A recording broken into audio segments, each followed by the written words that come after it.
एकत्र आले तर चांगलं आहे, पण एकनाथ शिंदेंचं काय भवितव्य येणारा काळ ठरवेल. पण उद्धव साहेबांनी सुद्धा गावगाडा एकदा समजून घेतला पाहिजे. गावगाड्यातल्या 18 पगड जाती समजून घेतल्या पाहिजेत. गाव महाराष्ट्र म्हणजे काय आहे हे निवडून आलेल्या लोकांच्या बापांची जागीर आहे. महाराष्ट्र म्हणजे अरे महाराष्ट्र बलुता आलूत आहे. महाराष्ट्रामध्ये आजही भटक्या विमुक्तांना घर उपलब्ध होत नाही. आजही बलुत्या आलुत्याला 2 लाख रुपये कर्ज उपलब्ध होत नाही. आजही त्यांचा पारंपरिक व्यवसाय त्यांना करावा लागतो. यावर कोण बोलणार? का नेहमी कारखानदाराला तिकीट, कारखानदारच आमदार खासदार, कारखानदारच मंत्रिपदावर. अहो उद्धव साहेब शरद पवारांची सरंजामदारी जाऊन वाताहत झाली तुमची.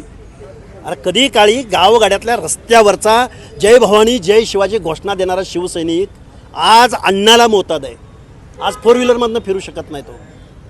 4 मुख्यमंत्री दिले शिवसेनेनं महाराष्ट्राला आणि त्या शिवसेनेची अवस्था 18 आमदारावर आली.